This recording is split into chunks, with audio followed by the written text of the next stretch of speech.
छात्र, कक्षा 8वीं, संधि। यह संधि पाठ का आखिरी वीडियो रहेगा।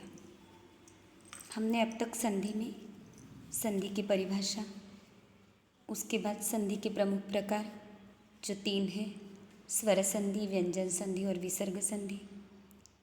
स्वर संधि के 6 प्रकार, दीर्घ संधि, गुण संधि, वृद्धि संधि, यण संधि, अयादि संधि और पूर्व रूप संधि। उसके बाद हमने देखा है व्यंजन संधि। व्यंजन संधि में 8 स्टैंडर्ड के लिए टोटल 9 प्रकार है। अनुस्वार संधि, परस्वर्ण संधि, जशत्व संधि, जिसे प्रथम वर्णस्य तृतीय वर्णे परिवर्तनम ऐसा भी कहा जाता है। तस्थाने च, तस्थाने ल, अनुनासिक संधि, तुकागम संधि, छत्व संधि और पूर्व र, लोप और ह्रस्व स्वर को दीर्घ। इतने व्यंजन संधि के प्रकार देखे हैं। व्यंजन संधि के। अब आज हम शुरू करने जा रहे हैं संधि का लास्ट पैटर्न, विसर्ग संधि। आपके सिलेबस में जितने पैटर्न हैं उतने ही पैटर्न हम डिस्कस कर रहे हैं। सबसे पहले देखते हैं विसर्ग संधि की परिभाषा। ओरली मैं संस्कृत में बता रही हूँ, वो पहले लिख कर ले लो।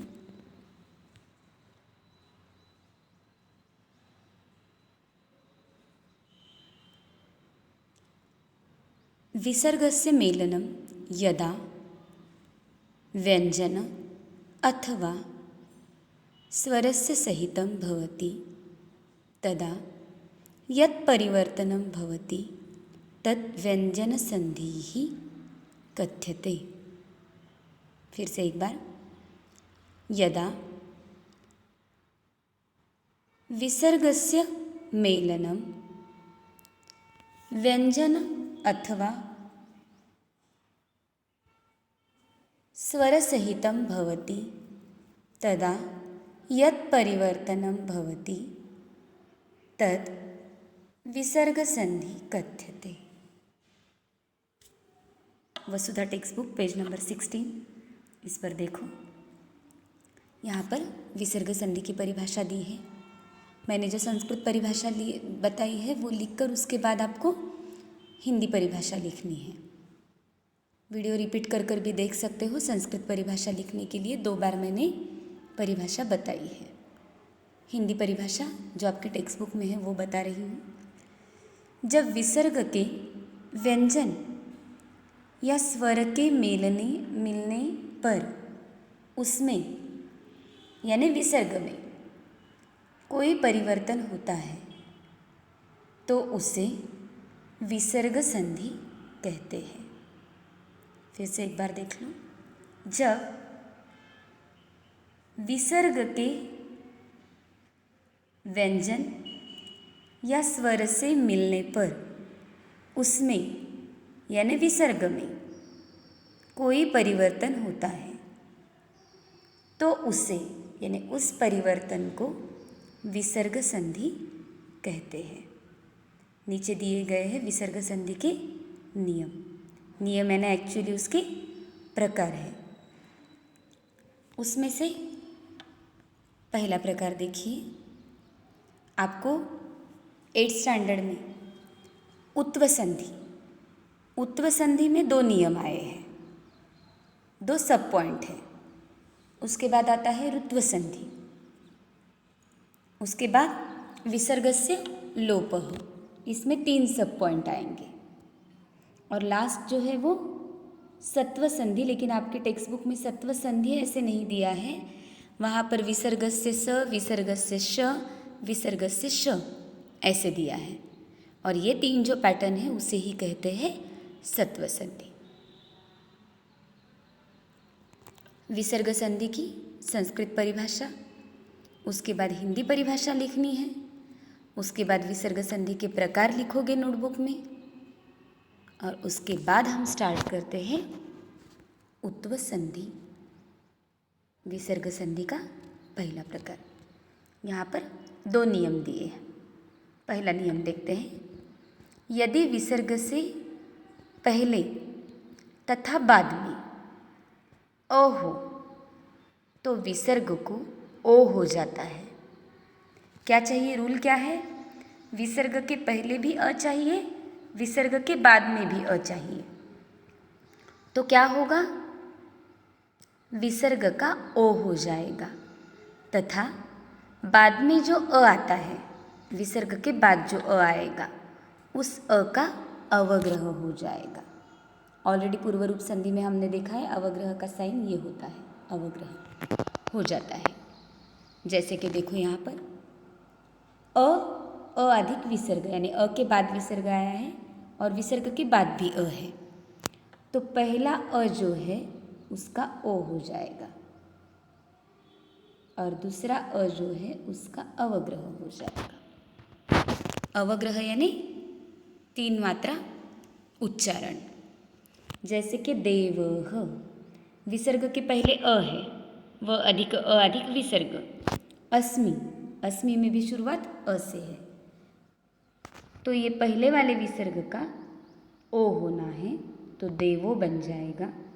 दूसरे वाले विसर्ग का अवग्रह देवो स्मि एज इट इज, देवोस्मि। एग्जाम्पल दिए यहाँ पर, नरः, विसर्ग के पहले अ, अस्ति, पहले अ विसर्ग का ओ बन जाएगा, नरो बन जाएगा। अस्ति वाले अ का अवग्रह नरोस्ति। अवग्रह लिखने की प्रैक्टिस एग्जाम्पल लिखते वक्त करनी ज़रूरी है, क्योंकि आप उसे यस बोलते हो, यस की तरह वो होता नहीं, थोड़ा सा चेंज है। कह अपि, यहाँ पर भी सेम, विसर्ग का ओ, को, अ का अवग्रह कोपि। बालः अपि, बालोपि। रामः अवदत्, रामो अवदत्। एषः, विसर्ग का ओ, एषो। अत्र, अ का अवग्रह एषोत्र। नृपः, विसर्ग का ओ, नृपो, अ का अवग्रह नृपोस्ति। ये हो गया उत्व संधि का पहला नियम।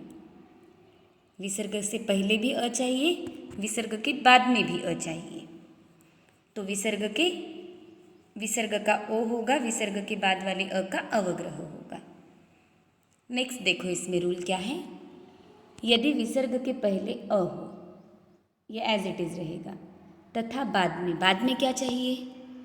किसी भी वर्ग का तीसरा, चौथा, पांचवा वर्ण अथवा य, र, ल, व, ह। तो क्या करना है? विसर्ग का ओ करना है और बाद में जो शब्द आएंगे वो एज इट इज रह जाएंगे। रूल क्या है? विसर्ग के पहले अ चाहिए और विसर्ग के बाद कोई भी स्वर नहीं चलेगा। वर्ग का तीसरा, चौथा, पांचवा वर्ण, क वर्ग का तीसरा, चौथा, पांचवा, च वर्ग का भी तीसरा, चौथा, पांचवा, ट वर्ग का, त वर्ग का, प वर्ग का, किसी भी वर्ग का तीसरा, चौथा, पांचवा वर्ण, इनमें से कोई भी चाहिए, या तो फिर य, र, ल, व, ह हो। तो क्या होगा? विसर्ग का ओ बन जाएगा और आगे के शब्द एज इट इज, जैसे मनः, हरः। मनः, विसर्ग के पहले आया है अ, तो मनो हो गया और आगे ह है जो रूल में दिया है, तो मनोहर। मनः योग, विसर्ग का ओ, मनो योगः। तमः, तमो, गुण, क, ख, ग, क वर्ग का तीसरा वर्ण आया है इसलिए तमो गुणः। मणः रथः, मनोरथः। जनः गच्छति, जनो गच्छति। बालकः हसति, बालको हसति। यह हो गई हमारी उत्व संधि। अब देखते हैं आगे का प्रकार ऋत्व संधि। पहले रूल समझ कर ले लो। यदि विसर्ग से पहले या आ। उत्व संधि में क्या था, विसर्ग के पहले अ ही आना चाहिए था, लेकिन ऋत्व में क्या है, विसर्ग के पहले अ या आ के अलावा कोई भी स्वर हो, अ या आ को छोड़कर कोई भी स्वर चाहिए, अथवा किसी भी वर्ग का तीसरा चौथा पांचवा वर्ण या यर लव ह हो, तो क्या होगा, विसर्ग का र बन जाएगा। विसर्ग का क्या बनेगा, र।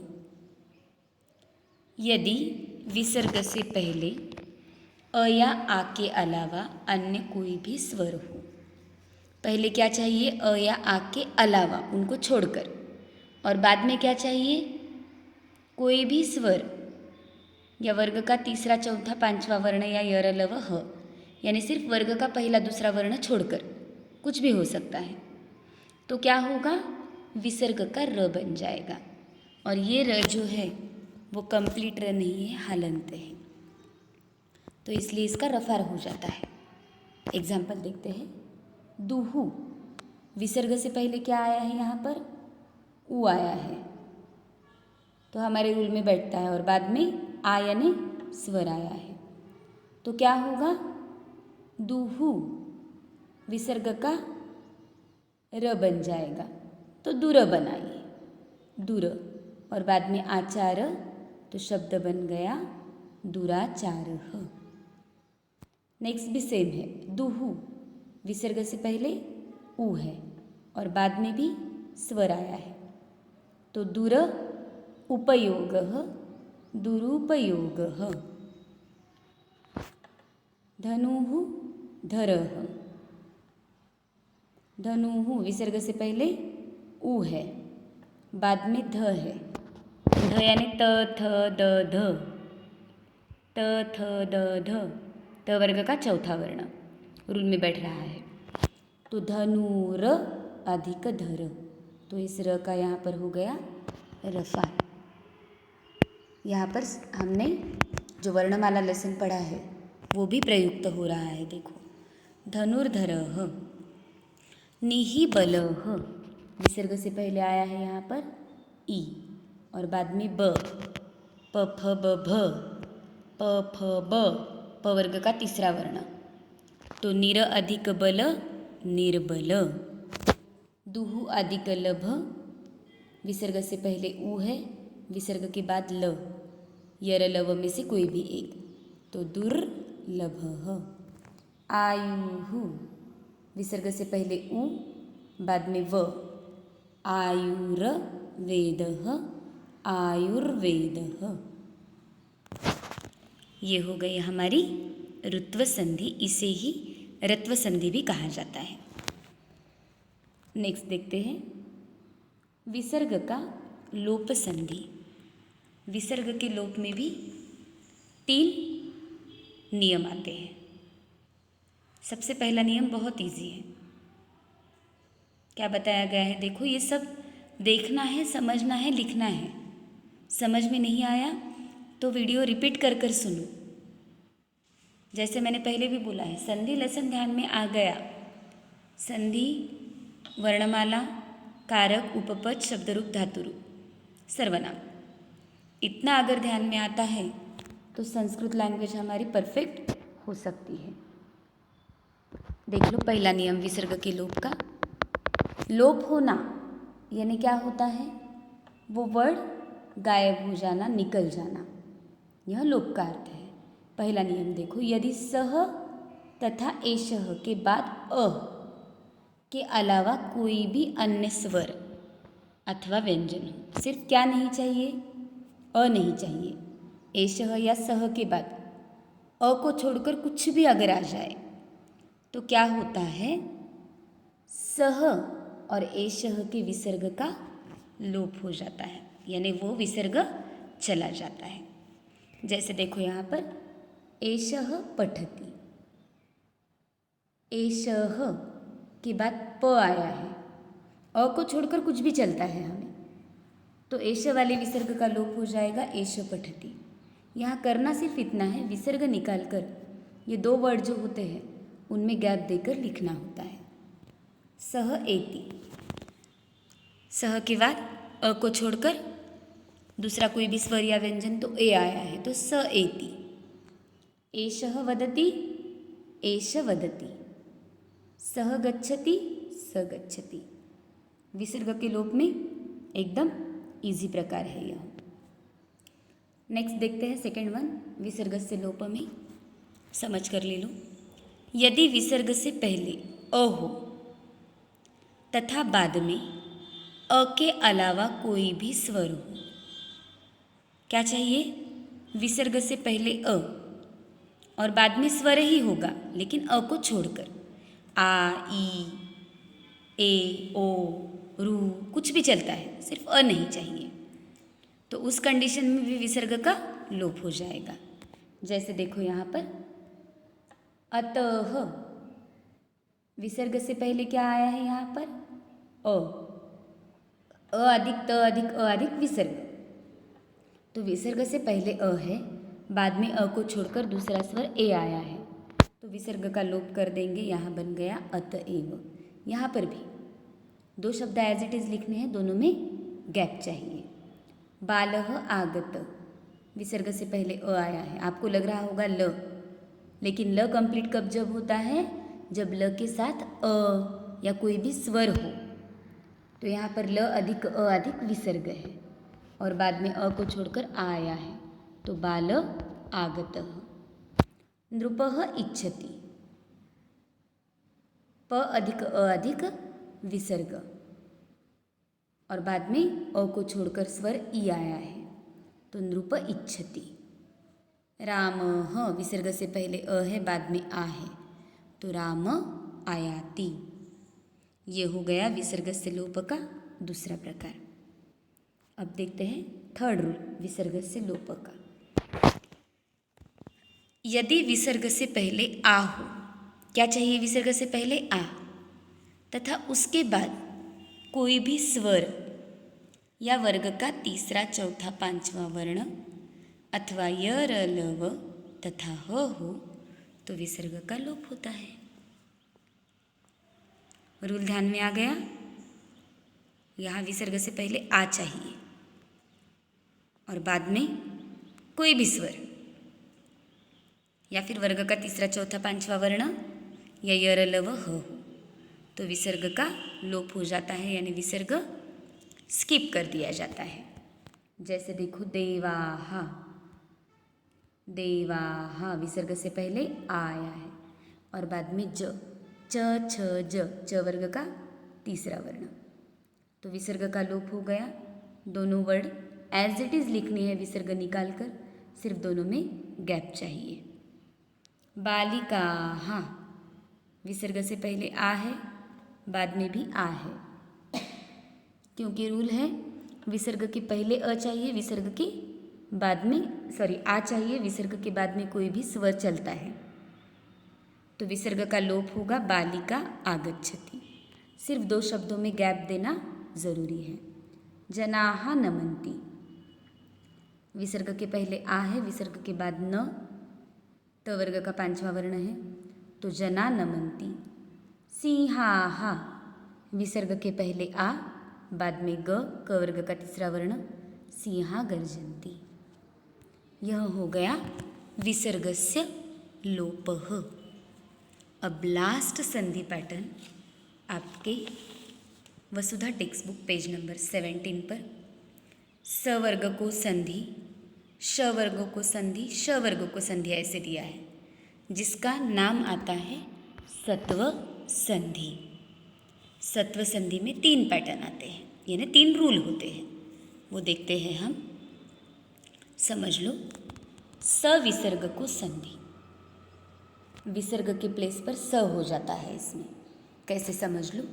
यदि विसर्ग के बाद क, त, थ, स हो तो विसर्ग का स हो जाता है। सिर्फ 4 शब्द चाहिए विसर्ग के बाद, क, त, थ, स। तो क्या करना है? विसर्ग का स कर देना है। जैसे कि देखो नमः, यहाँ पर विसर्ग के पहले क्या आता है ये देखना नहीं है हमें, बाद में क्या आ रहा है वो ज़रूरी है। नमः के बाद ते आया है, तो रूल के हिसाब से क त थ स, तो क्या करेंगे, विसर्ग का स कर देंगे। तो क्या बन गया शब्द नमस्ते। नमः कारः, विसर्ग के बाद क आया है, तो क्या बन गया ये नमस्कारः। इतः ततः, विसर्ग के बाद त है, तो विसर्ग का हो गया स। इतस्ततः। श्रेयकरम, विसर्ग के बाद क आया है, तो विसर्ग का हो जाएगा स, तो ये शब्द बन गया नमस्करम। ये हो गया फर्स्ट वाला सत्व संधि में। सत्व संधि का दूसरा नियम, सत्व संधि के लिए ये जो शब्द दिए गए हैं, स कब होगा, ये 4 शब्द आए तो षटकोण का श कब होगा तो उसके शब्द रहेंगे, शाहमृग का श होगा उसके लिए शब्द रहेंगे, तो ये शब्द ध्यान में रखना ज़रूरी है। जैसे विसर्ग का स करने के लिए विसर्ग के बाद क त थ या स होना चाहिए, तो विसर्ग का अगर षटकोण का श करना है तो कौन से वर्ड चाहिए हमें, ट ठ और श, ट ठ श, ऐसी कंडीशन में होगा विसर्ग का श, षटकोण का। विसर्ग के पहले क्या है ये सत्व संधि में देखना ही नहीं है हमें, विसर्ग के बाद ये शब्द ज़रूरी है, तो स श श ये हो जाते हैं। जैसे देखो यहाँ पर रामः षष्ठः, विसर्ग के बाद आया है श षटकोण का, तो यहाँ बन जाएगा रामषष्ठः, विसर्ग का हो जाएगा श। धनुः टंकारः, विसर्ग के बाद ट आया है, तो इस विसर्ग का हो जाएगा श। धनुष्टंकारः। रामट्टिकते, विसर्ग के बाद ट आया है, तो विसर्ग का होना चाहिए श। रामष्टिकते। रूप्यकैः ठनठनायते, ठनठनायते यानी आवाज़ होना, रुपयों के द्वारा आवाज़ होना, तो विसर्ग के बाद ठ आया है, तो विसर्ग का होना चाहिए श।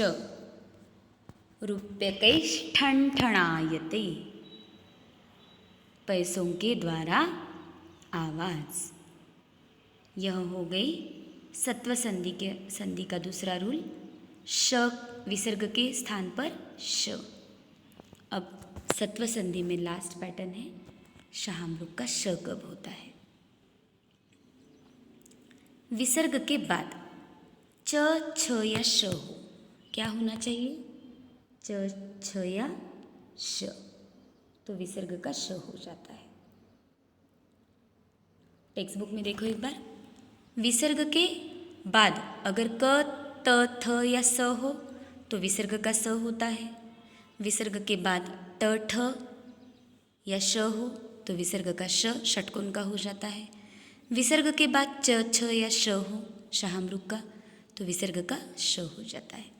रूल एज इट इज़ रहेगा, विसर्ग है रामः, उसके बाद च आया है तो इसका होना चाहिए श।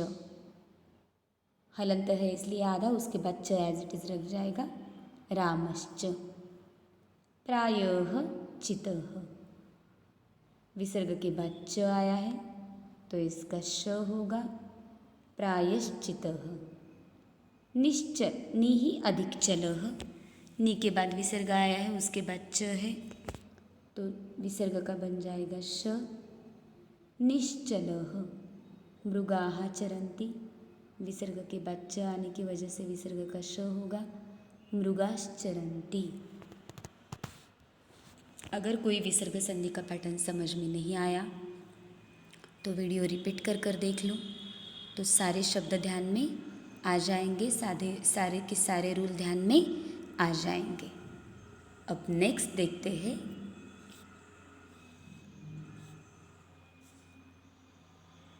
टेक्स्ट बुक ओपन करो। टेक्स्ट बुक में पेज नंबर 17 पर स्मरणीय तथ्य दिए हैं। वो स्मरणीय तथ्य यानी याद रखने की बातें, वो आपको प्रॉपरली रीड करनी है और समझनी है।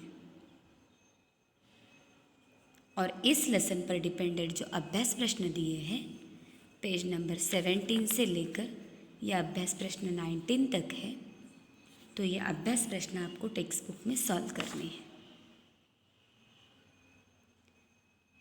इसके साथ मैं कुछ सराव प्रश्न अटैच कर रही हूँ, वो सराव प्रश्न भी सॉल्व करोगे।